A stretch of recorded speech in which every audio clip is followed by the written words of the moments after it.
ይህን ሁሉ ነገር ያስታግጅ አስቀምጫለሁ። ላሳይሽም እንችላለሁኝ። እንትን ስራ ገንዘብ እና ምንድን ነው የቀረሽ ታዲያ? ፓስፖርት ለምን ፓስፖርት ማውጣበት ብር እጄ ላይ አሁን የለም። ስንት ነው ፓስፖርት? አሁን አንተን መደበኛው በስንት ወር እንደሚወጣ አላውቅም። መደበኛው 5,000 ነው ሲሉ የነበረው፣ አስቸኳይ 27,000 እና 30,000 ብር ያሉት።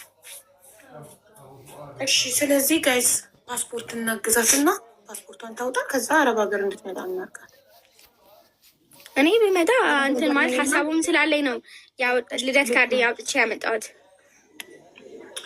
ገና የ18 ዓመት ነሽ። አሁን 2019 አሁን ከሁለት ወር በኋላ 2 ወር 3 ወር በኋላ 19 ይሆናሻል።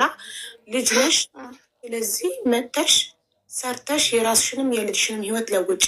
ግን ከዚህ ሰውዬ ጋር ምንም አይነት ኮኔክሽን ከሱ ጋር ምንም አይነት ግንኙነት መጀመሪያም እንትን ማለትም አልፈልግም። ሀቡ አሁንም ከሌላ ሰው ጋር ግንኙነት የለኝም፣ ግን ከሱ ጋርም ደግሞ በጭራሽ መቀጠል አልፈልግም። ያሳለፉትን ህይወት እኔ በሱ በልጄ የተፈተንኳትን ፈተና እኔና እግዚአብሔር እናውቀዋለን። ማለት እኔ ቺን ለእናንተ የኔ 4 ዓመት ብዙ ነው። ለእናንተ በ30 ደቂቃ አልሞስት ወይ በ1 ሰዓት ያስረዳኋችሁ የሚሆነው ከእኔ ግን ትልቅ ነበረ። ያ ሁሉ ነገር ረስቼው ከሱ ጋር መቀጠል የሚፈልግ ልጅ አይደለም።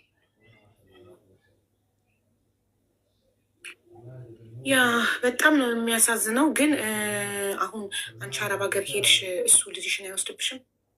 እነሱ ጋር ከሆነች አንደኛ ለእኔ ስለተፈረደ ልጅቱንም ቢወስዳት አባቷ ነው ቢያሳድጋት፣ አባቷ እስከሆነ ድረስ ቢያሳድጋ መጥፎ ነገር እስካላደረገባት ድረስ። ምክንያቱም አሁን ኬጂ ተማሪ ናት። አሁን አቡዬ ቀጣይ ዓመት ኬጂ ተማሪ። ግን ምን መሰለሽ አባት እንደ እናት ለልጁ ይጠነቀቃል ወይ ነው ጥያቄው። እሱ ዝም ብሎ የሆነ ዘመድ ይጠነቀቅ ይችላል።